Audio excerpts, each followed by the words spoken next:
Namaste, Vilas Dada and Kumar Dada and the rest of the sadhak who are here.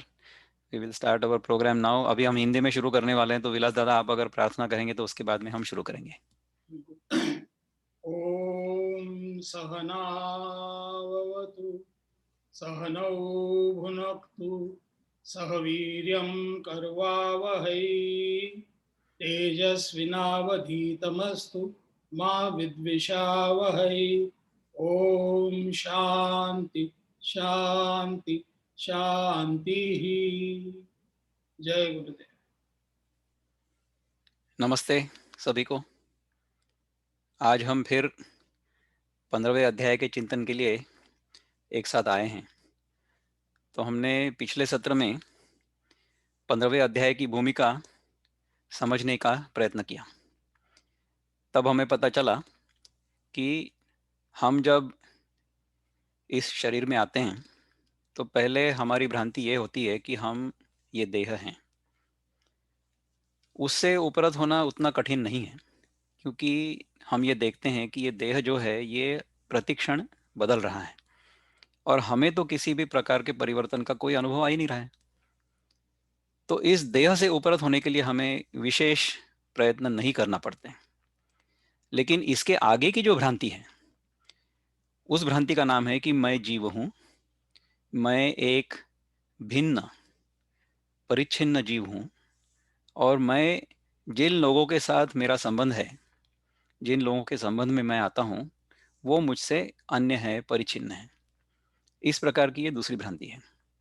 तो ये दूसरी भ्रांति भ्रांति कैसे है, उसको सिखाने का जो कार्यक्रम चल रहा है, वो 13वें, 14वें और 15वें अध्याय में भगवान हमको सिखा रहे हैं। अब अभी हम लोग जब बात कर रहे थे, ये भाषण शुरू होने से पहले, तो ये सोच रहे थे कि ये गुरु और शिष्य क्या होता है। तो गुरु जो होता है, जो हमें लगता है कि ये हमारा गुरु है या ये हमारी गुरु माँ है या जो कुछ भी है, स्त्री या पुरुष, गुरु जो होता है ये हमारे मन में जो सीखने की इच्छा होती है उसका प्रकटीकरण होता है, मैनिफेस्टेशन। अगर मेरे मन में सीखने की इच्छा नहीं है तो मेरे सामने कितना भी अच्छा गुरु आ जाए, मैं उससे कुछ नहीं सीखूंगा, क्योंकि मेरे मन में सीखने की इच्छा ही नहीं अभी। दुर्योधन और दुशासन जो कृष्ण के काल में ही थे और जिनके जीवन में भगवान कृष्ण, जो हम जगत गुरु के नाम से जानते हैं, वो थे। लेकिन फिर भी दुर्योधन दुशासन नहीं सुधरे। दुर्योधन तो ये भी कहता है, महाभारत में उसका एक वाक्य है कि देखो, जानामि धर्मम न च मे प्रवृत्ति। धर्म क्या है ये मैं जानता हूँ, लेकिन जानामि अधर्मम न च मे निवृत्ति। जो अधर्म है वो भी मैं जानता हूँ, उससे निवृत्ति नहीं होती। धर्म क्या है वो जानता हूँ, उसके प्रति मेरी प्रवृत्ति नहीं होती है, वो करने की मेरे मन में इच्छा नहीं। और अधर्म क्या है वो मैं जानता हूँ और वो करने की मेरे मन से निवृत्ति नहीं होती है, यानी मुझे उसको छोड़ने की इच्छा नहीं होती है। तो ऐसा कैसा करेंगे? तो मेरे मन में अगर धर्म पालन की इच्छा नहीं है तो कितना भी धर्म मुझे कोई सिखाएगा, धर्मराज मेरा बड़ा भाई है, उससे भी मैं नहीं सीखता हूं, तो मैं क्या करूं? तो ऐसी हमारी समस्या है। तो देह से निवृत्ति के लिए हमें भगवान ने कर्म बताया, धर्म से रहने को सिखाया, और जीव भाव की निवृत्ति के लिए हमको ज्ञान का मार्ग सिखाया। क्योंकि जब तक मैं जीव भाव में रहता हूँ तब तक मुझे ऐसा लगता है कि मैं अलग जीव हूँ, बाकी ये सब लोग जीव अलग हैं, और ये सृष्टि का जो नियंता है वो एक परम जीव है, सुपर सोल है। वो सब सृष्टि का नियंत्रण कर रहा है और हम सबको चला रहा है। ठीक है, जब तक मैं इस मनस्थिति में या इस भावना से मेरा जीवन चलाऊंगा तब तक वैसा ही होता है। तो इसमें ये अच्छा है ये बुरा है ऐसा कुछ नहीं है। देखिए, गणित का जो शास्त्र होता है, गणित का अगर हम पुस्तक देखेंगे तो गणित के पुस्तक में आपको जो प्राथमिक अवस्था का गणित है वो भी दिखेगा, फिर माध्यमिक अवस्था का जो गणित है वो भी दिखेगा, और फिर वो उच्च स्तरीय गणित भी आपको दिखेगा, primary, middle and elementary and secondary, ऐसा भी दिखेगा ना। तो जब तक हमें अरिथमेटिक, जियोमेट्री, ट्रिग्नोमेट्री, अलजेब्रा, ये सब हम जब तक नहीं सीखते हैं तब तक हम कैलकुलस नहीं सीख सकते। तो जब तक हमने देह बुद्धि में रह करके कर्म करके हमारे चित्त की शुद्धि नहीं की है, उसके बाद में हमने उपासना करके हमारा मन एकाग्र नहीं किया है, और इनके बीच में हमने योग साधना करके हमारे मन को अनुशासित नहीं किया है, तब तक हम इस ज्ञान की कक्षा में आने के लिए पात्र नहीं होते हैं। तो जो साधक हमारे साथ अभी हैं, मैं ऐसा सोचता हूँ कि उन्होंने थोड़ा बहुत ये सब किया है, तब जाकर के हम जो कुछ भी चिंतन कर रहे हैं वो अपने मन में ग्रहण होगा, ऐसी परिस्थिति निर्माण होगी। नहीं तो होगी ही नहीं, ऐसा होगा। तो इसके बारे में भगवान बोलेंगे अभी 15वें अध्याय में। तो हमने पिछले मंगलवार को 3 श्लोक किए थे। ऊर्ध्वमूलम अधशाखम अश्वत्थम प्राहुरव्ययम छंदांसि यस्य पर्णानि यस्तम वेद स वेदवित्। तो इसका इतना बढ़िया मराठी रूपांतर या भावांतर I should say Vinoba ji ने किया है, तो वो मैं उसी छंद में कहने का प्रयत्न करूंगा। खाली शाखावरी मूळ नित्य अश्वत्थ बोलिला, ज्याच्या पानांमध्ये वेद जाणे तो वेद जाणतो। यानी जो अश्वत्थ का वृक्ष है, अश्वत्थ के 3 अर्थ होते हैं। अश्वत्थ का एक अर्थ है कि पीपल का वृक्ष। वो देखिए, वृक्ष भी जो आज है वो कल नहीं है, क्योंकि अश्वत्थ शब्द का जो दूसरा अर्थ है वो ऐसा है कि जो आज जो है वो कल वैसा नहीं है। अश्वत्थ, श्व यानी कल, अ यानी नहीं, थ यानी स्थित, यानी आज जिस स्थिति में वो है वो कल उस स्थिति में नहीं रहेगा, उसको कहेंगे अश्वत्थ। अश्वत्थ यानी पीपल का वृक्ष भी हो गया। और तीसरा अश्वत्थ यानी घोड़ा होता है। तो अश्वत्थ जो है, घोड़ा जो है वो कभी स्थिर नहीं होता है, और वो जब सोता है तो वो लेट करके नहीं सोता है कभी। वो क्या करता है कि एक टांग ऐसी ऊपर करके ये करता है, तो होता है अश्वत्थ, और हमेशा चलने के लिए तैयार होता है। तो अश्वत्थ, ये 3 अर्थ होते हैं अश्वत्थ शब्द के। तो जो वृक्ष अश्वत्थ का, अश्वत्थ वृक्ष की उपमा क्यों दी है? क्योंकि दूसरे ही श्लोक में भगवान ने कहा कि अधश्च ऊर्ध्वं प्रसृतास्तस्य शाखा गुण प्रवृद्धा विषय प्रवाला, अधश्च मूलान्यनुसंततानि कर्मानुबंधीनि मनुष्य लोके, ऐसा बोला ना। वरी ही शाखा फुटल्या तयास, ही भोगपाने गुणपुष्ट जेथे, खाली ही मूळे निघती नवीन, दृढ़ावली कर्म बळे नृलोकी। कितना बढ़िया ट्रांसलेशन है। जिनको मराठी आता है वो समझेंगे कि जो अर्थ गीता के इस श्लोक में है वही अर्थ सर्वसाधारण मराठी में विनोबा ने इतनी अच्छी तरह से किया है, और उसी छंद में किया है। यानी जिस छंद में हमको गीता गाने का अभ्यास है उसको हमने छोड़ना नहीं है, उसी छंद में उसी ट्यून में हम उसको भी गा सकते हैं। कितनी कृपा है हमारे ऊपर। और फिर तीसरे में इसमें क्या कहा कि देखो, ये वृक्ष की शाखाएं ऊपर हैं, वैसी नीचे भी हैं, ऊपर नीचे सब जगह पे हैं उसकी शाखाएं। ये शाखाएं क्यों हैं, ये क्यों होती है? क्योंकि ही भोग पाने गुणपुष्ट जेथे, गुणपुष्ट जेथे यानी गुण गुण प्रवृद्धा विषय प्रवाला। सो गुणों के कारण ये सारा वृक्ष जो होता है वो ऊपर नीचे बढ़ता है। क्यों बढ़ता है? क्योंकि हमने विषयों को, यानी इस जगत में जो वस्तुएं हैं उनको हमसे अन्य मान लिया है, भिन्न मान लिया है, और इन ये नहीं होने के कारण अपने आप को अपूर्ण मान लिया है। ये माना ही है, ये जाना नहीं है। देखिए, हमने पिछली बार चिंतन किया था कि हमें जगत का ये जो दर्शन हो रहा है वो कैसे हो रहा है? आभासात्मक ही तो हो रहे हैं। देखिए, मेरे हाथ में अभी ये पुस्तक है गीताई की, विनोबा की, ठीक है। तो ये पुस्तक मैं अगर देख रहा हूं तो ये पुस्तक मेरी आंखों में थोड़ी जा रही। पुस्तक तो जहां है वहीं है।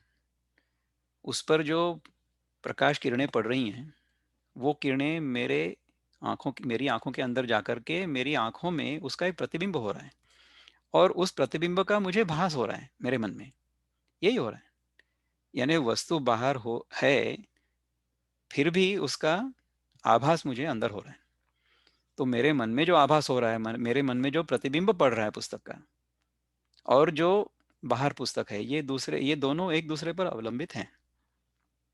ये मुझे समझ में आना होता है। ये अगर मुझे समझ में आएगा, तो फिर क्या होगा कि मुझे पता चलेगा कि ये जगत जो है, जो मुझे बाहर दिखाई दे रहा है, ये मेरे मन का प्रतिबिंब है। बाहर का जगत और मेरे मन में पड़ा हुआ प्रतिबिंब, ये एक दूसरे पर अवलंबित है। अगर वो नहीं होगा तो ये नहीं होगा, और ये नहीं होगा तो वो नहीं होगा। तो इसका अर्थ क्या है? They are both related to each other, relative to each other, they are interdependent, they don't have independent existence. उनको स्वतंत्र अस्तित्व नहीं है। तो स्वतंत्र क्या है? स्वतंत्र मैं हूं। क्योंकि अगर मैं ही नहीं, तो न जगत रहेगा, न मेरे मन में पड़ा हुआ प्रतिबिंब रहेगा। है ना? तो ये कैसे होता है? इसका अनुभव हमें हर रोज आता है, प्रतिदिन आता है। कैसे आता है? जब हम सो जाते हैं, तो कहाँ जाता है जगत? जगत तो होगा, किसी और के लिए होगा, लेकिन मेरे लिए तो अदृश्य हो जाता है। ऐसा है ना? तो ये जब मुझे समझ में आता है, तो ये तीसरे ही श्लोक में भगवान ने फिर से बताया कि ह्यात से तसे रूप दिसे न ये थे, भासे न शेंडा बुड़खा न खांदा, गेऊनि वैराग्य अभंग शस्त्र, तोड़ू नियाहा दृढ़ मूल वृक्ष। अगर ये वृक्ष है, उसको अगर तोड़ना है, तो उसके लिए प्रहार दृढ़ता पूर्वक ही करना पड़ेगा। और किस शस्त्र से? जो शस्त्र उपयुक्त है उससे। अगर मुझे वृक्ष काटना है, और मैं अगर किचन नाइफ लेके गया, सब्जी काटने की छुरी, तो उससे वृक्ष कटेगा? नहीं कटेगा। उसके लिए मुझे परशु लेकर के जाना पड़ेगा। तो तब जाकर के वृक्ष टूटेगा। और उसके मूल पर अगर मैं प्रहार करूंगा, तो सारा का सारा वृक्ष नीचे आ जाएगा और फिर से उगेगा नहीं। इस तरह से भगवान हमको कह रहे हैं कि दृढ़ता पूर्वक इसके मूल पर प्रहार करो, तब जाकर के ये निकल जाएगा। तो ये जब तक मेरे मन में इस वृक्ष की भ्रांति सत्य है, तब तक मुझे ये करना पड़ेगा। लेकिन मुझे अगर पता चल गया कि ये वृक्ष जो है, ये भ्रांति है, ये सत्य नहीं है, तो फिर न वृक्ष है न असंग शस्त्र है, न दृढ़ न चित्वा है, कुछ भी करने की कोई आवश्यकता नहीं है। अभी देखिए, दूसरी एक उपमा जो है, ये ऊर्ध्वमूलम अधशाखम की, ये ऐसे है कि अगर हम किसी तालाब के एक ओर खड़े हैं, और दूसरी ओर हमें उस तालाब के उस छोर पर जो वृक्ष हैं वो दिखाई दे रहे हैं, तो उनका जो प्रतिबिंब पानी में होगा, वो कैसे दिखेगा? वो तो ऊर्ध्वमूलम अधशाखम दिखेगा कि नहीं? तो क्या होगा? अगर उस वृक्ष का मुझे छेदन करना है, उस प्रतिबिंब का, तो मुझे क्या करना पड़ेगा? कुछ भी नहीं करना पड़ेगा। केवल वो प्रतिबिंब प्रतिबिंब है, ये समझना पड़ेगा, उतना ही समझना है, और कुछ नहीं करना है।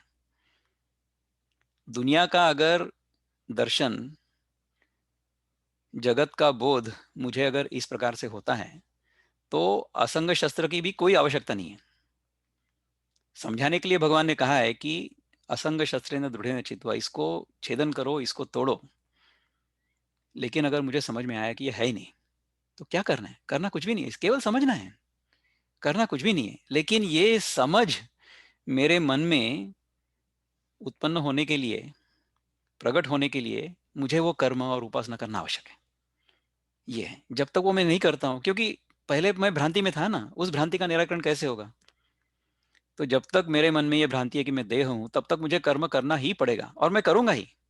गुण प्रवृद्धा विषय प्रवाला दृढ़ावली कर्म बड़े नृलोकी।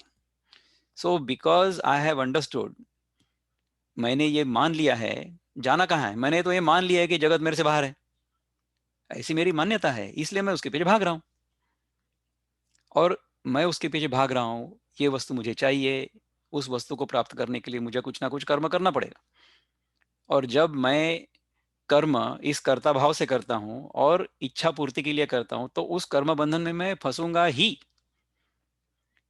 लेकिन उससे उपरत होने के लिए हमको धर्मशास्त्र कहा गया है कि देखो, मेरे को अगर कुछ चाहिए, तो मैं उसको प्राप्त करने की कोशिश करूंगा। ठीक है, नो प्रॉब्लम, करो।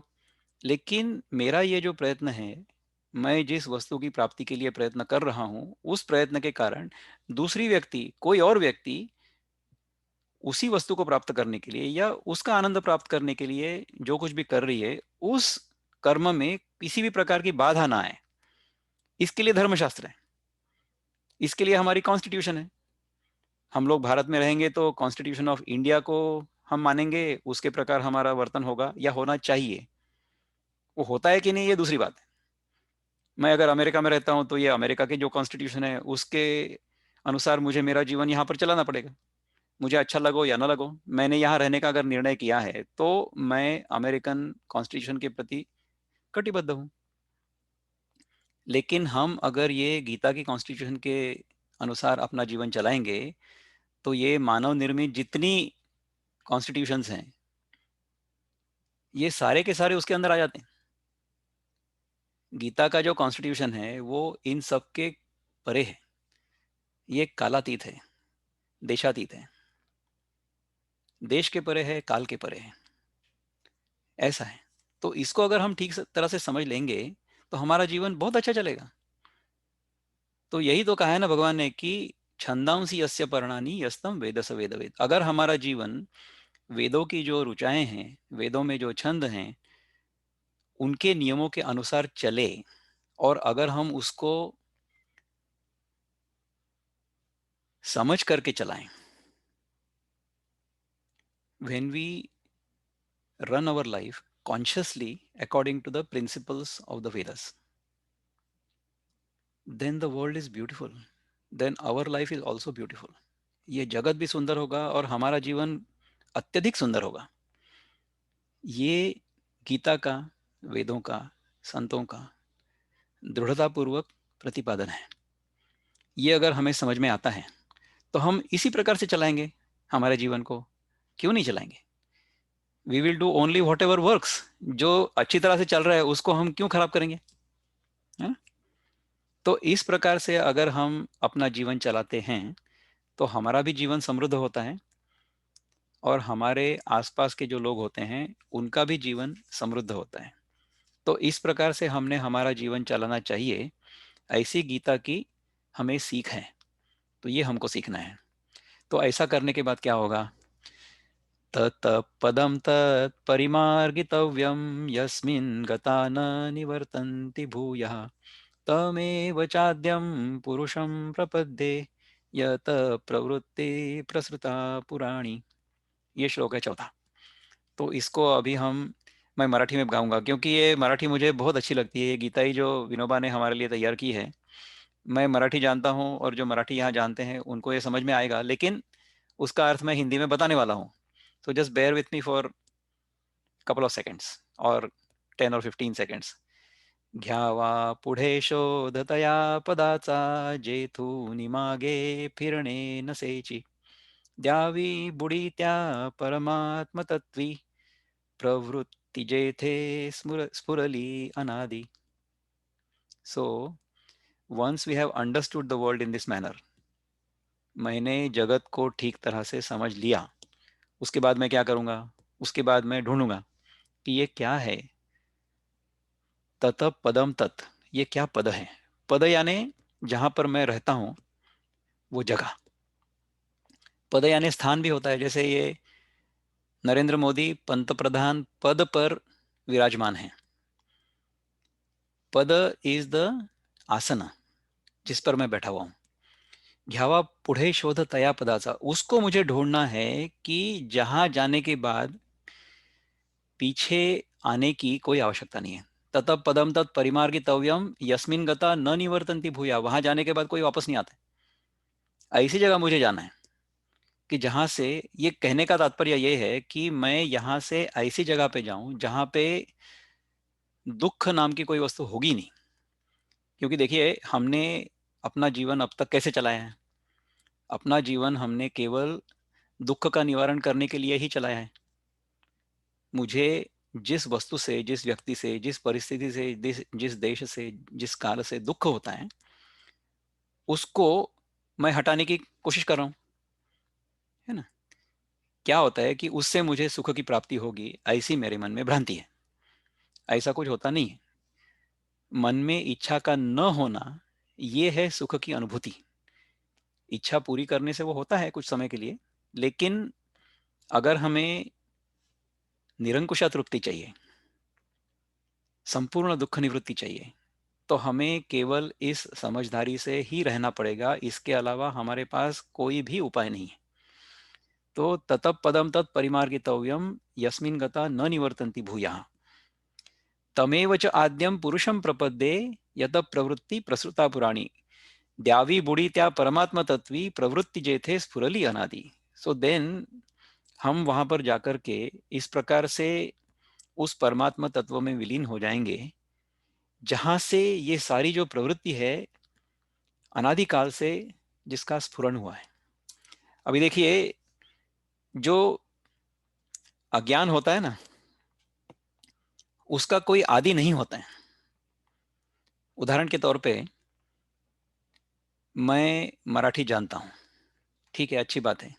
हाँ, मैं स्पेनिश नहीं जानता हूँ, ठीक है, अच्छी बात है। स्पेनिश नहीं जानता हूँ ये तो मैं जानता हूँ ना। तो अज्ञान जो होता है वो केवल अपूर्ण ज्ञान होता है। अज्ञान का मतलब ज्ञान का अभाव नहीं है। अज्ञान का मतलब है ज्ञान की अपूर्णता। अच्छा, और ज्ञान की अपूर्णता उसका कोई आदि है? तो अगर मैं कहूंगा कि मुझे स्पेनिश नहीं आती, ठीक है, कब से नहीं आती? मुझे पता नहीं है, नहीं आती है। उसका कोई आदि नहीं होता है। जो अज्ञान है, जो अपूर्ण ज्ञान है, या जिसका मुझे ज्ञान नहीं है ऐसा मुझे पता है, उसका कोई आदि नहीं है, है ना। लेकिन उसका अंत हो सकता है। मैं स्पेनिश सीख सकता हूँ। गीता मुझे आती नहीं, कब से नहीं आती? नहीं आती, मैंने कभी पढ़ी नहीं उसको, इसलिए नहीं आती। उसका कोई आदि नहीं है। लेकिन मैं अगर पढ़ूंगा तो फिर उसका अंत हो जाएगा। तो ये हमारा प्रयत्न अभी चल रहा है कि इसको हम सीखेंगे करके। तो इस तरह से अगर मैं उस परमात्मा तत्व का शोधन करूंगा, उसको ढूंढूंगा और उसमें स्थित हो जाऊंगा, तब वहां पर जाने के बाद में वापस आने की कोई आवश्यकता नहीं। क्योंकि तब मुझे दुनिया में कुछ करने के लिए बाकी रहेगा ही नहीं। क्योंकि मुझे पता चल गया है कि देखो, दुनिया तो जैसा मैंने समझा था वैसे है ही नहीं। वो तो आभासात्मक है, प्रतिबिंब है। तो प्रतिबिंब को मैं क्यों उसके पीछे भागूंगा? उसको प्राप्त करने की मैं कोई कोशिश नहीं करूंगा। ऐसा है। तो उसके लिए क्या करना क्या है, इसके लिए फिर भगवान उसके आगे साधना बताते हैं कि ये समझ में आने के लिए करना क्या चाहिए। क्योंकि अभी तक तो मैंने जो कुछ भी सीखा, और उस शिक्षा से मैंने जो कुछ भी किया, और जो कुछ भी प्राप्त करने का प्रयत्न किया, वो मुझे मिला भी। भगवान की कृपा से मिल भी जाता है, ऐसा नहीं कि नहीं मिलता है। लेकिन मिलने के बाद पता चलता है कि नहीं, तो ये तो क्षणिक था। अब क्षण जो होता है वो कितना लंबा है, वो आपके ऊपर निर्भर है। पर है तो क्षणिक ही। क्षणिक इसका अर्थ ये है कि किसी क्षण में है और दूसरे क्षण में नहीं है। यानी पहले एक वस्तु नहीं थी, वो मैंने प्राप्त की, वो फिर मेरी हो गई। उसके बाद में वो वस्तु चली गई। और वस्तु भी अगर नहीं गई तो मैं तो चला जाऊंगा ना। मैं यहाँ पर इस देह में परमानेंटली थोड़ी आया हूँ। कायम स्वरूप ही नहीं हूं मैं यहाँ पे। यहाँ से तो मुझे जाना ही है, ये देह छोड़ करके। तो ये जब मुझे मुझे पता चलता है, तब मुझे जो परम पद है, ततः पदम तत् परिमार्गितव्यम, उसको मुझे ढूंढना है, उसके पास मुझे जाना है। लेकिन वो क्या है वही मुझे पता नहीं होता है। मुझे क्या लगता है कि जैसे मैंने उपासना की, जैसे हमने ध्रुव की कथा सुनी है पुराणों में, कि ध्रुव को उसकी माँ ने उसके पिताजी के गोद से हटा दिया, उसकी सौतेली माँ ने, ऐसी कुछ कथा है। तो फिर उसको बहुत बुरा लगा। उसको लगा कि अरे मुझे क्यों हटा दिया। तो छोटा बच्चा था, 4-5 साल का। तो फिर उसने बैठ करके उसको, किसी ने बताया होगा कि हाँ, भगवान की प्रार्थना करेंगे तो भगवान प्रसन्न हो जाते हैं, जो चाहिए वो मिलता है। तो उसने बहुत साल तक बैठ करके और बहुत उपासना की, और फिर विष्णु भगवान प्रसन्न हो गए। और फिर उसको पूछा क्या चाहिए, तो बोले मेरे को ऐसी जगह दो जहां से मेरे को कोई हटाएगा नहीं। चलो ठीक है, तुम जाके नॉर्थ पोल में जाके बैठ जाओ, वहां से कोई तुमको हटाएगा नहीं। अब वहां अगर मैं बैठ गया तो बोर हो जाऊंगा ना, कहीं जा नहीं सकते, आ नहीं सकते, बैठ गया वहीं पे। तो भगवान के पास जाकर के मांगना क्या है ये भी तो पता होना चाहिए। यानी ध्रुव ध्रुव ने जो मांगा वो गलत था ऐसा नहीं है, उसके मन में जो था उसने मांगा। लेकिन हम लोग क्या करते हैं, हम लोग मंदिर में जाते हैं, हमको ऐसा लगता है कि हम अगर भगवान की उपासना करेंगे, पूजा पाठ करेंगे, भजन कीर्तन करेंगे, हर रोज मंदिर में जाएंगे, अभी आज मंगलवार है तो मंगलवार हम गणपति के मंदिर में जाएंगे, देवी के मंदिर में जाएंगे, उपासना करेंगे, तो फिर हमको जो चाहिए वो मिलेगा। यानी हमने क्या किया कि हमारी जो इच्छा है उसकी पूर्ति का साधन बनाया भगवान को। और उपासना का तात्पर्य ये है कि हम जो कुछ भी करेंगे उससे भगवान हमको मिले। तो मंदिर में जाकर के हम लोग भगवान के अलावा सब कुछ मांगते हैं, भगवान तुम छोड़ कर मेरे को सब कुछ चाहिए। यानी मेरे जीवन में मुझे जो अच्छी वस्तु है ऐसा मुझे लगता है वो मुझे दिला दो। हम्म? और जो मुझे नहीं चाहिए वो यहाँ से हटा दो। हम्म? मेरी सास मेरे को बहुत परेशान करती है, तो भगवान इसको तुम जल्दी से उठा लो। अरे लेकिन वो सास को दूसरी एक बेटी है, वो प्रार्थना करती है भगवान को कि भगवान ये मेरी माँ है, मैं इसे बहुत प्रेम करती हूँ और इसको आप लंबी उम्र दो। तो भगवान क्या करेगा? भगवान किसकी सुनेगा? ये भगवान की समस्या है।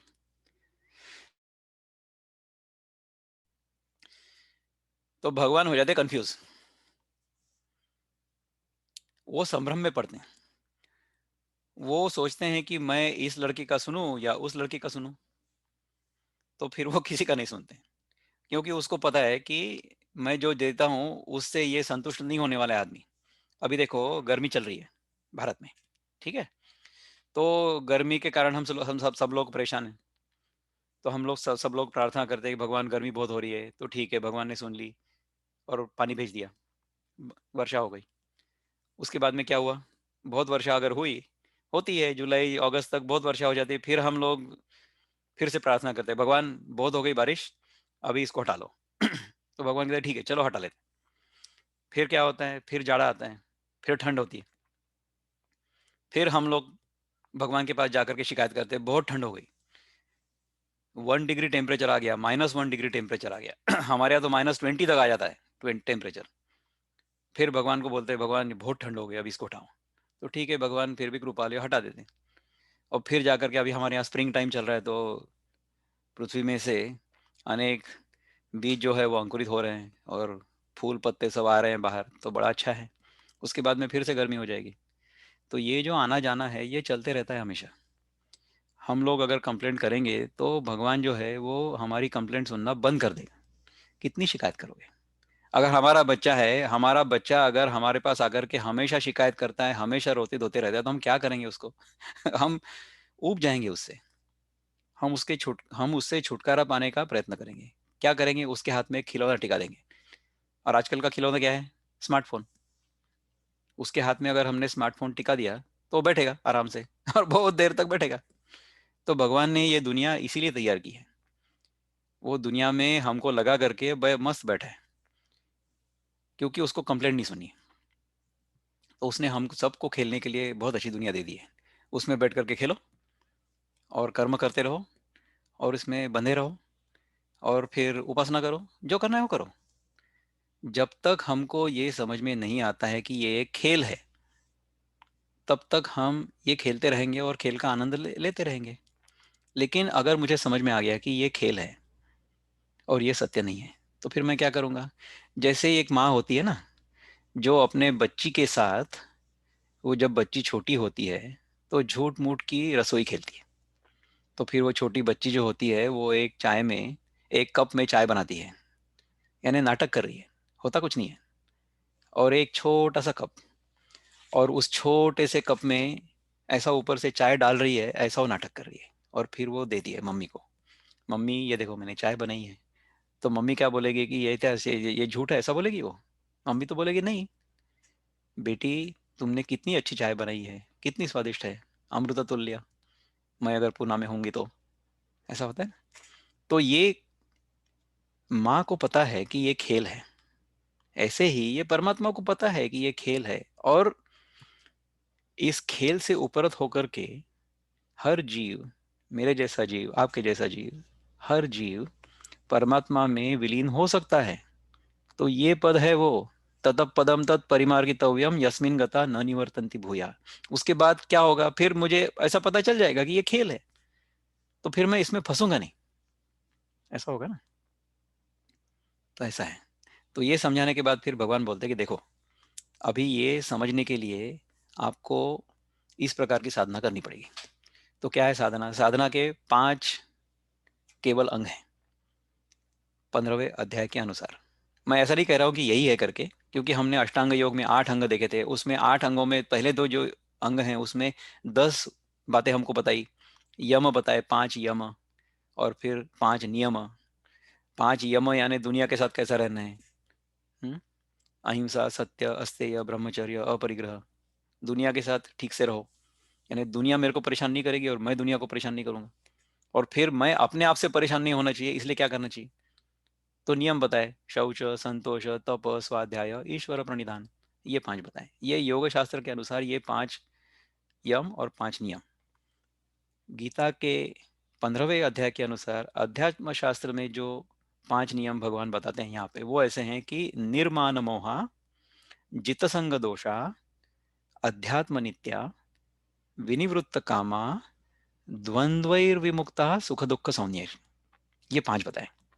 तो श्लोक ऐसा है, निर्माण मोहाजित संग दोषा, अध्यात्म नित्या, विनिवृत्त कामा, द्वंद्वैर्विमुक्ता, सुख दुख सौन्य, गच्छन्त्यमूढ़ा पदमौ व्ययम तत्। ये श्लोक है। अभी विनोबा देखो क्या बताए इसके बारे में।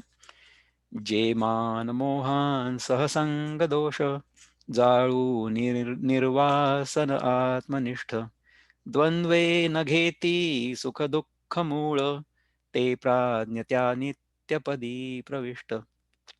कितना बढ़िया किया है। निर्मान मोह जित संग दोषा। ओके, मान का मोह हमको कैसे होता है? ये मान जो है ये प्रेस्टीज इतना ही नहीं है, वो तो है ही।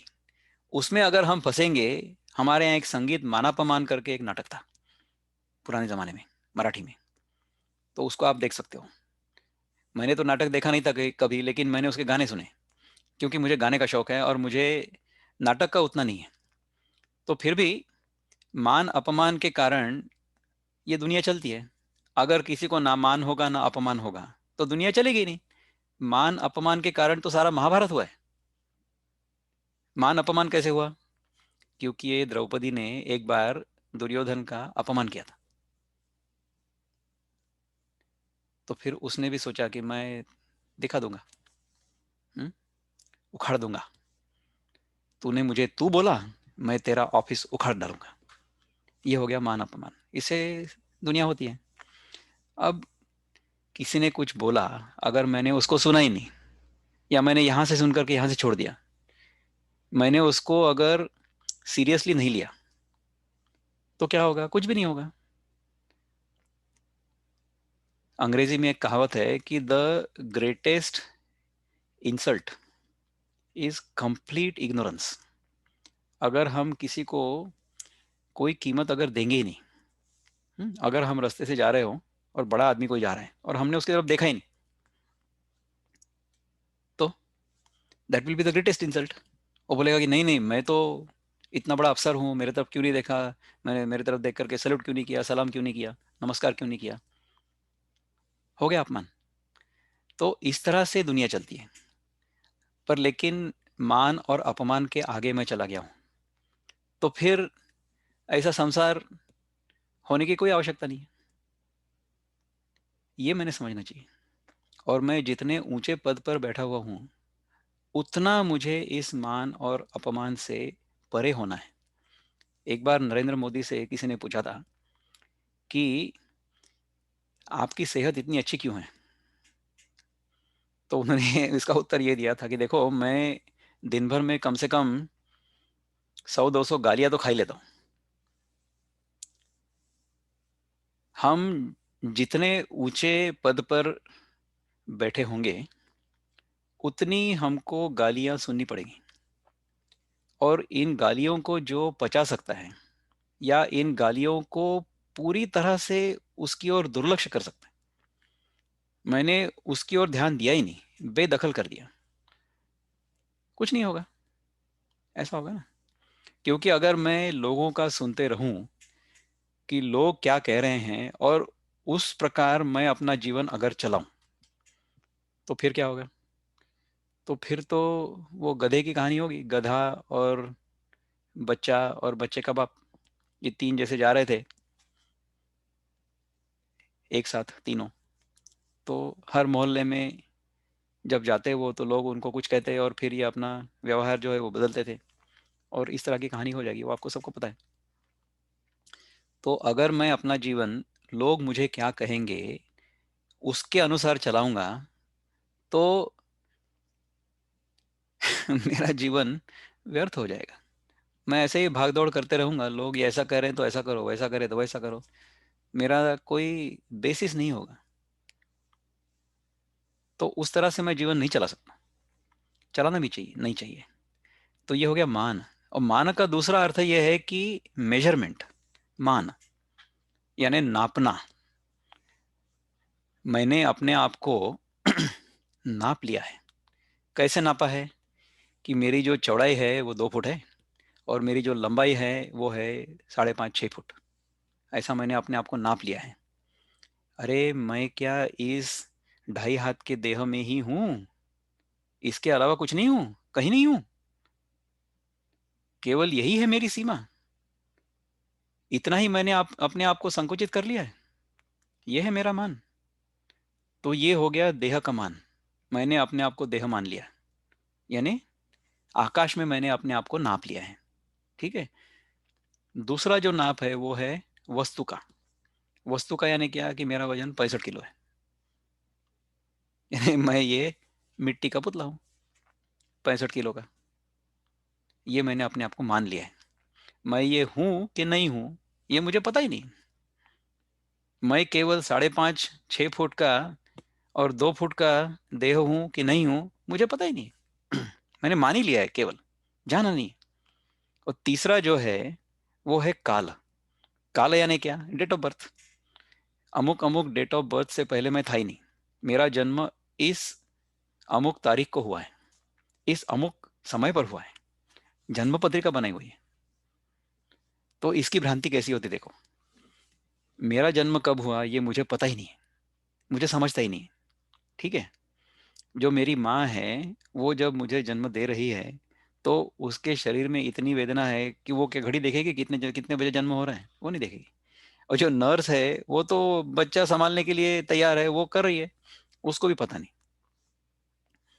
देखो अभी प्रॉब्लम क्या होता है कि अगर नर्स ने लिख दिया बर्थ सर्टिफिकेट पे कि ये जो बच्चा है अमुक अमुक, उसका जन्म 8 बजे हुआ है। अगर 8 बजे हुआ है ऐसा जन्म करके लिख के दे दिया, तो ये माँ बाप मानेंगे?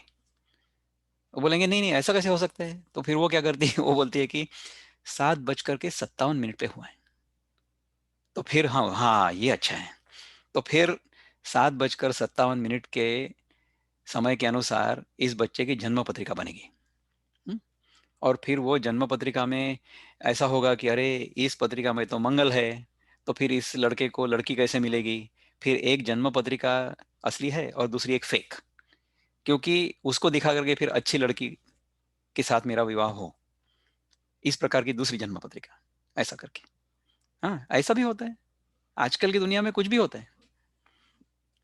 और हम ऐसे उदाहरण देखते हैं, ऐसा नहीं कि नहीं है। ये सारा खेल चल रहा है। क्यों खेल चल रहा है? क्योंकि मुझे कुछ ना कुछ प्राप्त करना है। मैं इस विशिष्ट लड़की के सिवा अपूर्ण हूं, इसलिए मुझे इसी लड़की से शादी करनी है। अरे लेकिन उसके साथ तो पत्रिका नहीं जुड़ रही है। तो फिर तो मेरे पास दूसरी पत्रिका है ना, प्लान ए और प्लान बी, ये तो जुड़ती है, इसको दिखाओ। फिर किसी तरह से उस लड़की के साथ मेरा विवाह हो जाए। क्यों?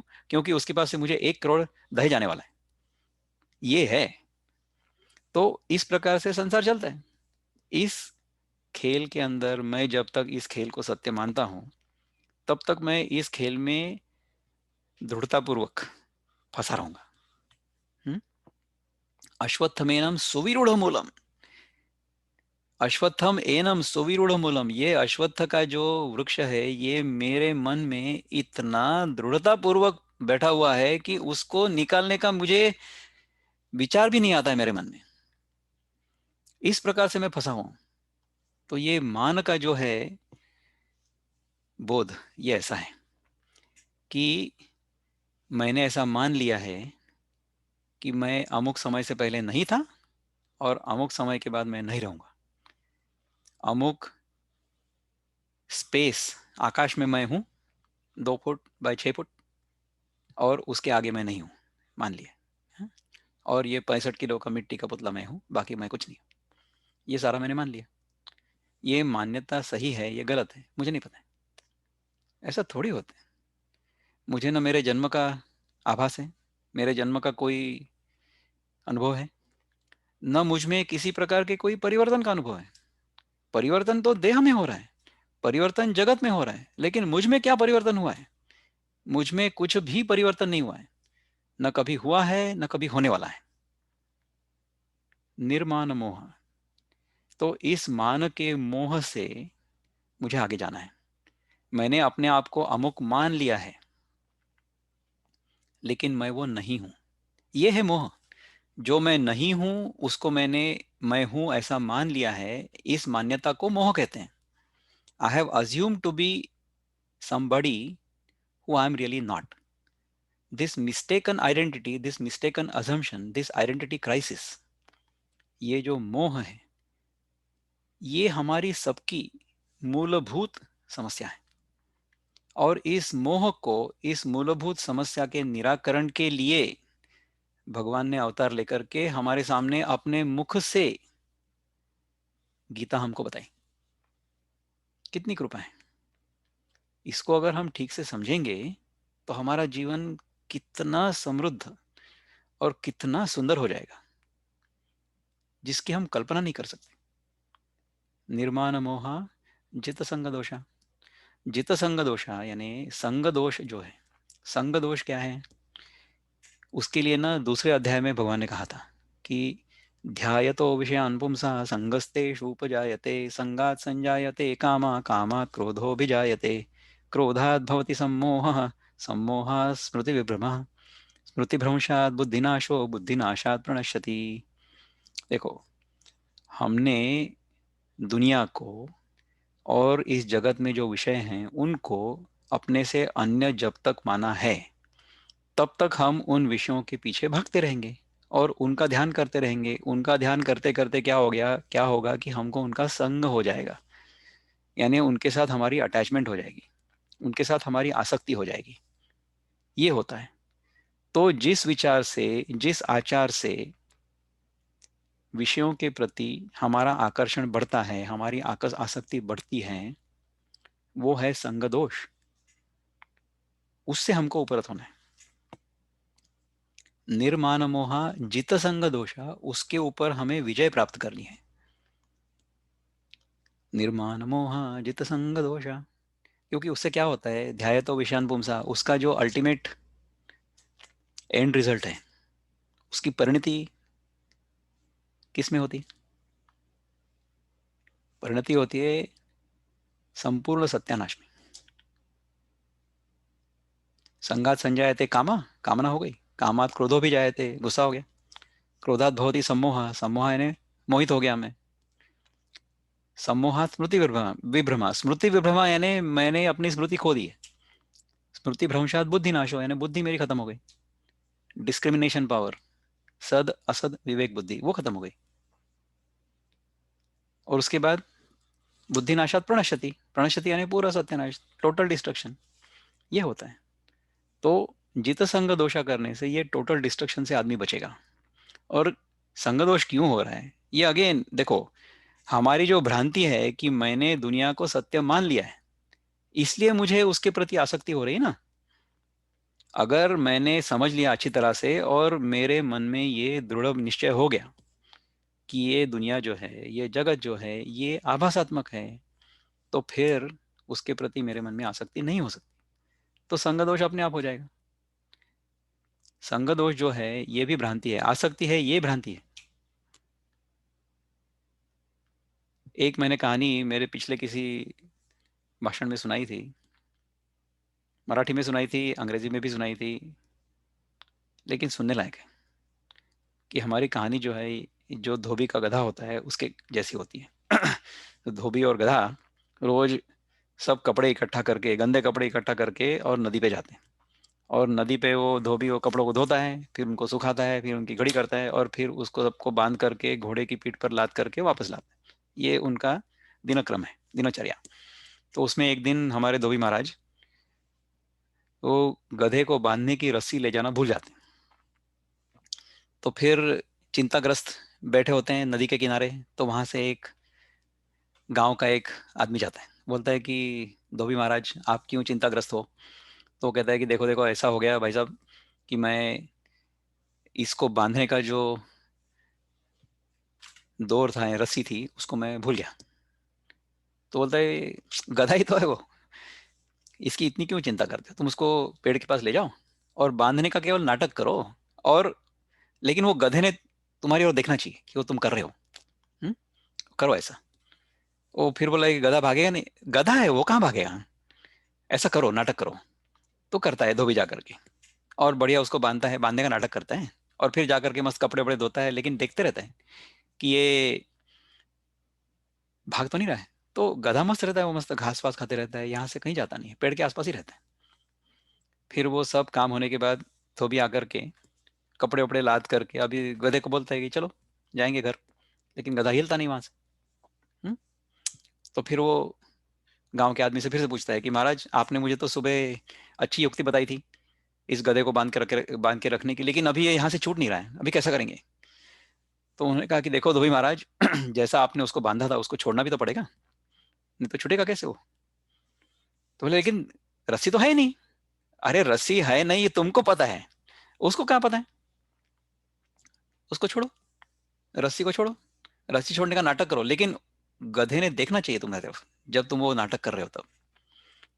तो ऐसा करके वो नाटक करके रस्सी छोड़ देता है, और फिर गधा चालू हो जाते हैं, स्टार्टिंग ट्रबल ओवर, है ना? फिर वो वापस आते हैं। तो ऐसी है हमारी कहानी। हमने हम बंधन में हैं ऐसा मान लिया है। न बंधन है, न मोक्ष है। ये दुनिया ने हमको पकड़ा नहीं है, हमने उसको पकड़ा है। किस वस्तु को पकड़ा है? जो है ही नहीं। ऐसा कैसा हमने पकड़ा है? प्रतिबिंब को पकड़ के रखा है। कैसे छूटेंगे उससे? कैसे छुड़वाएगा हमको कोई? तो हमारे जीवन में गीता जैसी गुरु माँ आ जाती है, भगवान कृष्ण जैसे गुरु आ जाते हैं, गुरु तुल्य हमारे भाई जो लोग हैं यहाँ पे वो आ जाते हैं, वो हमको सिखाते हैं कि बाबा तुम बंधन में नहीं हो, तुमने अपने आप को बंधन में केवल मान लिया है। ये बंधन जो है वो मिथ्या है, उसको पकड़ के मत रखो, छोड़ दो उसको, समझदारी से। जबरदस्ती नहीं है, समझदारी से। जित संग दोष। फिर क्या है? अध्यात्म नित्य। अध्यात्म नित्य यानी हमने इस सत्संग में ये समझदारी, ये बोध ग्रहण करने के लिए अपने आप को लगाया है, उसको कहेंगे अध्यात्म नित्या। तो हम जैसे सुबह उठते हैं, हमको भूख लगती है। मुझे बहुत भूख लगी है, क्योंकि ये सुबह जल्दी शुरू हुआ, उसके पहले मेरा आसन वासन होने में जरा समय लग गया, मुझे एक फोन आ गया था, तो ब्रेकफास्ट करने के लिए कोई समय मुझे मिला नहीं। कोई बात नहीं, ठीक है, अच्छा है। ये कहानी खत्म होने के बाद में हम ब्रेकफास्ट करेंगे। ठीक है, तो हम क्या करते हैं, भूख लगती है तो खाना खाते खाते हैं ना। फिर क्या होता है? ब्रेकफास्ट करने के बाद फिर हम लोग बाहर जाते हैं, काम करते हैं, कुछ करते हैं, दौड़ धूप करते हैं, फिर क्या होता है, फिर भूख लगती है। फिर लंच टाइम आ जाता है, 1-2 बजे फिर से लंच खाते हैं। ठीक है, फिर अच्छा लगा, फिर हमने कुछ किया, ये कुछ काम किया, बाहर गए, ऑफिस में बैठे, वॉट एवर। उसके बाद में 6-7-8 बजे फिर से भूख लगी, फिर क्या करेंगे, फिर से खाना खाएंगे। ऐसा ही है ना? तो अभी हमने इतनी अच्छी कहानी सुनी, 15वें अध्याय का चिंतन किया, फिर जाकर के हमने दुनियादारी की, फिर भूल गए। फिर क्या करना, फिर से आ जाओ सत्संग में, फिर उसको रिवाइज करो, फिर जाकर दुनियादारी करो, और फिर वापस आ जाओ, फिर सत्संग करो। ये इसको बोलते हैं अध्यात्म नित्य, contemplation on the self at all times. अध्यात्म नित्य, फिर विनिवृत्त कामा। इससे क्या होगा कि कामनाओं से हम निवृत्त हो जाएंगे। विनिवृत्त कामा। फिर द्वंद्वैर विमुक्तः सुख दुख संज्ञै। इससे क्या होगा कि ये जो द्वंद्व है, हमको सुख दुख कैसे होता है? हम्म? सुख दुखे समय कृत्वा लाभा लाभो जया जयो ततो युद्धाय युज्यस्व नैनम नैवम पापम अवाप्स्यसि, ऐसा बोलते हैं ना भगवान दूसरे अध्याय में। सुख दुखे समय कृत्वा, सुख और दुख को समान ही ट्रीट करो, समान ही समझो। दुख से ना उद्विग्न हो, न सुख से स्पृहित हो। दुखेशु अनुद्विग्न मना सुखेशु विगत स्पृहा वीतराग भय क्रोधा स्थितधीर्मुच्यते, ऐसा दूसरे अध्याय में कहते हैं भगवान। तो मैं अगर कुछ कर्म करता हूं और उससे मुझे जो इच्छित फल है वो प्राप्त होता है तो मैं सुखी होता हूं, और अगर इच्छित फल मुझे नहीं प्राप्त होता है तो मैं दुखी होता हूं। क्योंकि अगर अच्छा फल क्यों मिलता है? क्योंकि मैं जीत जाता हूं मेरे युद्ध में। सुख दुखे समय कृत्वा लाभा लाभो जया जयो, जया जयो, जय और अजय, जय होने से मुझे लाभ होगा और उससे मैं सुखी होऊंगा, और अगर अजय होगा यानी पराजय होगा तो फिर उससे मुझे अलाभ होगा यानी हानि होगी, और मैं उसके कारण दुखी हो जाऊंगा। ये होता है ना, कर्म के ये दो ही हो गए, दो ही होंगे परिणाम, उसमें मुझे जय होगा या पराजय होगा। तो जब तक मैं कर्म कर रहा हूं, जब तक मैं फल की इच्छा मेरे मन में है, तब तक ऐसा होने ही वाला है, ऐसा होने ही वाला है। तो उसके आगे जाना, इस ये जो द्वंद्व है, ये जो द्वंद्वात्मक मेरी मेरी अनुभूति है, उसके परे जाना, इसको कहते हैं सुख दुख द्वंद्वैर्विमुक्तः सुख दुख संज्ञेय। ये तो पांच हो गए हमारे: निर्माण मोह, जित संग दोषा, अध्यात्म नित्या, विनिवृत्त काम, द्वंद्वैर्विमुक्ता, पांच हो गए। द्वंद्वैर्विमुक्ता सुख दुख संज्ञे गच्छन्त्यमूढ़ा पदमव्ययम् तत्, गच्छन्ति अमूढ़ा पदम अव्ययम तत्। वो जो अव्यय पद है, वो चौथे श्लोक में भी बताया था ना, तद पदम तत् परिमार्गितव्यम, वैसा ये जो पद है ये अव्यय, यानी इसमें से कुछ घट नहीं सकता है, जिसमें से कुछ व्यय नहीं हो सकता है। अव्यय, अव्यय क्या हो सकता है? केवल अनंत ही हो सकता है। अनंत में से आप कुछ भी निकालो फिर भी वो अनंत ही रहेगा, अनंत में आप कुछ भी मिलाओ फिर भी वो अनंत ही रहेगा। हमारी प्रार्थना होगी अभी कुछ देर के बाद, विलास दादा करेंगे, ओम पूर्णमदः पूर्णमिदम, उसका अर्थ यही है, पूर्ण में से आप कुछ भी निकालो या पूर्ण में आप कितना भी कुछ भी मिलाओ तो भी पूर्ण पूर्ण ही रहता है। तो ये है हमारा स्वरूप, ये है हमारा इसेंशियल नेचर, इसको हमने पहचानना है। इसको कौन पहचानेगा? जो अमूढ़ है वो। गच्छन्ति अमूढ़ा पदम अव्ययम तत्। तो ये जो अमूढ़ है ये गच्छन्ति तत्पदम, मतलब वहां तक जाएगा वो। तो ऐसे अमूढ़ हम बने, और इसी प्रकार से हम इस जगत में रहें, ऐसी मैं प्रार्थना करके आज का चिंतन यहाँ पर रोकता हूँ। और मैं आपसे अनुरोध करूँगा कि आप अपने आप को अनम्यूट करें, और अगर आपको कुछ कहना है तो हमारे पास करीब 7 मिनट अभी हैं, तो उस पर जितना हम चिंतन कर सकते हैं करेंगे। और इसमें अगर कुछ प्रश्न होते हैं जिनका उत्तर आज मैं नहीं दे पाऊंगा या जिस पर हम चिंतन नहीं कर पाते हैं तो उसको हम अगले मंगलवार को लेंगे। तो नारायण जी, आपने अनम्यूट किया है अपने आप को, नमस्ते कहिए, नमस्कार। बताइए। मैं ये कहने जा रहा था कि हम जब जब सोचते हैं कि हमको इस चक्र से निकलना है, मगर वो चक्र से निकलने के लिए हम कोशिश जरूर करते हैं, पर कामयाब कब होंगे इसका कोई निश्चित समय नहीं है। बराबर है। तो सिर्फ हमको कोशिश ही करना हमारे हाथ में है। कामयाबी हमको मिलेंगी नहीं मिलेंगी वो भगवान के ऊपर निर्भर है। बराबर है, यही है ऐसे ना। ही करना है। बराबर है, बिल्कुल, इसलिए तो अध्यात्म नित्य बताया ना। हाँ, हमने वही तो ना। अध्यात्म नित्य करते रहना है, बस यही करना है अपने हमने। और देखिए, हम जब ये अध्यात्म नित्य करते रहेंगे और इसको आनंद पूर्वक करते रहेंगे, इसी में आनंद प्रकट करते रहेंगे, तब जाकर के हमको जीवन में परिपूर्णता का अनुभव आएगा ही आएगा, क्यों नहीं आएगा? ऐसा है। धन्यवाद। धन्यवाद। हाँ, चलिए, प्रकाश कोंडेकर जी कुछ कहना चाह रहे हैं, तो मैं उनको अनम्यूट कर रहा हूँ। प्रकाश जी, आप अनम्यूट करें अपने आप को और कहिए। डॉक्टर हां, प्रकाश कोंडेकर, नमस्कार। नमस्कार. खूप छान झालं तुमचं विवेचन आणि पर्टिक्युलरली मला ते धोबी आणि गाढवाचं उदाहरण खूप छान वाटलं. म्हणजे तुम्ही एखाद्याला बंधन कसं ठेवता आणि ते काढून घेता त्याचं उत्तम उदाहरण.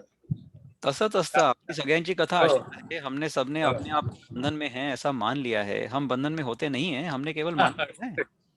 बरोबर. धन्यवाद. Thank you. और किसी को कुछ कहना है? खूप छान झालं विक्रम जी. थँक यू विनीता ताई. हां, एकदम सरळ सोप्या भाषेमध्ये सोप्या सांगितलं. छान. भाषेमध्ये. हो.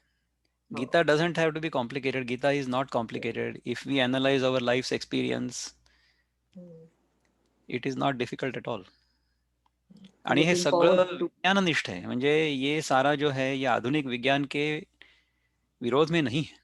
आधुनिक विज्ञान के आधार पर ही गीता हमें समझ में आ सकती है और ऐसी ही हमने समझनी चाहिए और उस प्रकार से हमारा जीवन चलाना चाहिए. इतना सरल है. तो थैंक यू. और बताइए, मेरे ख्याल से कुलबंधु जी हमारे मित्र हैं. आप कहिए, कुछ कह रहे थे. मैं सिर्फ इतना ही कहना चाहूँगा कि ये जो आपका अभी जो आपने सेंटेंस बोला ना, किस प्रकार हमको गीता समझनी चाहिए और समझ के उसके ऊपर अनुसरण करना चाहिए। हमारी सबकी सबसे बड़ी समस्या यही रहती है कि हम 1 घंटे के लिए सत्संग में आते हैं, सब समझते हैं और समझ के बस फिर वो समझ भी वहीं छोड़ के चले जाते हैं। फिर वापस अपना आईपीएल शुरू हो जाता है या वो अहिल्याबाई और या खाना-पीना वो सब बराबर उसमें है. फिर लेकिन वो कहते हैं ना कि पत्थर के ऊपर भी रस्सी को बार-बार आप खींचते रहेंगे, तो उसमें भी लाइन पड़ जाती है, उसमें भी घस जाता है। तो सतत और शनैः-शनैः ये दोनों करेक्ट. का उपयोग अध्यात्म करते नित्या. हुए अध्यात्म हाँ, नित्या. तो ये दोनों का उपयोग करते रहेंगे तो तरक्की तो होनी है। अभी भैया के भाई ने पूछा था कि करेक्ट. पहुँचना नहीं पहुँचना उसके हाथ में है, वो नहीं हमारे ही हाथ में है। हमारे ही हाथ में है, लेकिन हमको प्रयत्न हाँ, करना हमारे हाथ में. पहुंचेंगे सतत किसी दिन. हाँ, प्रयत्न सतत करते रहना सतत बस तो करते फिर रहना पहुँच चाहिए. जाएँगे। बस हरिओम। धन्यवाद. देखिए, और एक प्रश्न मैं लेता हूँ. प्रकाश जी है यहाँ पे, मैं उनको अनम्यूट करने के लिए कह रहा हूँ. तो आप नमस कहिए. नमस्कार विक्रम जी, बहुत नमस्कार. अच्छा रहा और मुझे काफी कुछ सीखने को मिला. मैं कोशिश करता हूँ, पर आपने जो पूरा मतलब सीक्वेंस जिसमें बताया कि अपनी बुद्धि कैसी भ्रष्ट होती है, तो उस तरह से कोई ऐसा श्लोक है क्या कि जिससे हम ये भी इसको बार बार समझ सके और बार बार इसको मतलब मनन करते रहे कि गुस्से से लेके जो आपने पूरा जो सीक्वेंस बताया कि बुद्धि भ्रष्ट होने के लिए, तो ऐसा कोई हमारे पास है क्या कि जब तत्क्षण हम जब भी गुस्सा करें या जब भी कुछ भी हाँ, तो ये डिस्टर्ब हो अच्छा तो वो प्रश्न याद है. करें. मुझे आ गया समझ में आपने जो कहा वो. हम इसके ऊपर एक 2 मिनट चिंतन करते हैं. उसके बाद, क्योंकि हमारा समय अभी समाप्त होने को आया है, तो जब हमें गुस्सा आता है, तो हमने एक कदम पीछे लेना है, स्टेप बैक. ओके. और वहां पे आकर के शांत बैठ करके एक गहरी सांस लेनी है, दीर्घ श्वसन, और फिर छोड़नी है. फिर क्या हो गया कि जो सांस का समय है उससे उतनी हमारी दूरी हो गई, जिसके कारण मेरे मन में क्रोध आ रहा था. उस घटना से मैं थोड़ा दूर हो गया. ऐसा करके फिर विचार कीजिए कि ये क्रोध जो है वो किसको आ रहा है. और क्रोध जिसको आता है वो भाई होगा, बाप होगा, पति होगा, एम्प्लॉय होगा, एम्प्लॉयर होगा, लेकिन वो आप नहीं हो. ये आपकी उपाधि है जिसको क्रोध आता है. ये सोचने वाली बात है. इसके ऊपर हम थोड़ा चिंतन करेंगे जैसा हम आगे जाएंगे. वैसे ये 15वें अध्याय का चिंतन चलते रहेगा. अभी तो हमने 5 ही श्लोक किए हैं. ये 15वां अध्याय अगर हमारे मन में पूरी तरह से बैठ जाता है और इसको हमें समझ में आता है, तो फिर हमारा जीवन बहुत अच्छी तरह से चल सकता है.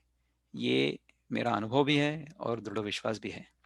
तो इस वाक्य पर मैं आज का कार्यक्रम अभी यहाँ पर रोकता हूँ और मैं विलास दादा से विनंती करूँगा कि आप प्रार्थना कहें, फिर हम कार्यक्रम समाप्त करते हैं। विलास दादा। धन्यवाद विक्रम।